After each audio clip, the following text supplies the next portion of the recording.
ക്ഷേമ പെൻഷനുകൾ അട്ടിമറിക്കാൻ UDF സർക്കാർ ശ്രമിക്കുന്നതായി ആരോപിച്ച് KSKTU സമരം സംഘടിപ്പിച്ചു. വില്ലേജ് കമ്മിറ്റികളുടെ നേതൃത്വത്തിൽ വില്ലേജ് ഓഫീസുകൾക്ക് മുമ്പിലായിരുന്നു സമരം. KSKTU Kothamangalam east west village കമ്മിറ്റികൾ സംയുക്തമായി നടത്തിയ വില്ലേജ് ഓഫീസ് ധർണ CPM ജില്ലാ സെക്രട്ടേറിയറ്റ് അംഗം R. അനിൽകുമാർ ഉദ്ഘാടനം ചെയ്തു. MC നവീൻകുമാർ അധ്യക്ഷത വഹിച്ചു. CP ഗോപി, KV IB തുടങ്ങിയവർ പ്രസംഗിച്ചു. ഈ 60 വയസ്സ് കഴിഞ്ഞിട്ടുള്ള ആളുകളിൽ ഭൂരിഭാഗം വരുന്ന ആളുകൾ എന്ന് പറയുന്നത് 70-ന് മുകളിലുള്ളവരാണ്. കുറെ അധികം ആളുകൾ 80-ന് മുകളിലുള്ളവരുണ്ട്. സ്ത്രീകളാണ് ഇതിനകത്ത് ഏറ്റവും കൂടുതൽ.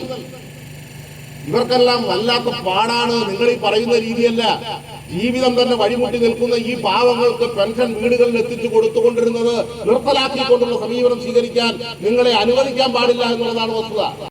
KSKTU village committee Varappetty village ഓഫീസിന് മുമ്പിൽ നടത്തിയ ധർണ CITU area secretary PM Sasikumar ഉദ്ഘാടനം ചെയ്തു.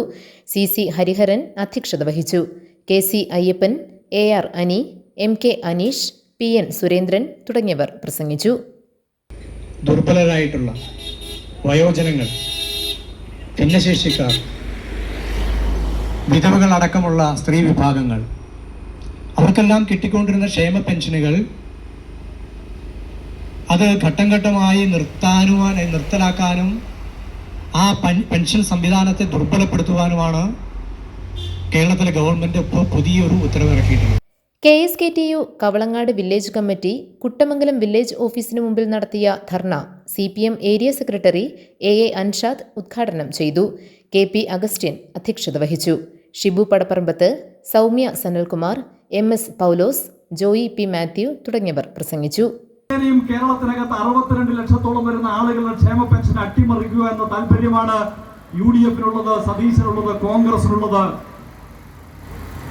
അവരിൽ നിന്നും ഇത്തരത്തിലുള്ള വിചിത്രമായ ഉത്തരവുകൾ ഇനിയും വരും. KSKTU കീരമ്പാറ വില്ലേജ് കമ്മിറ്റിയുടെ സമരം area joint secretary VC Chacko ഉദ്ഘാടനം ചെയ്തു. UC ഫ്രാൻസിസ് അധ്യക്ഷത വഹിച്ചു. KK Sivan, KM Vinod, VV Johnny, Benny John, MP James തുടങ്ങിയവർ പ്രസംഗിച്ചു. GTV news Kothamangalam.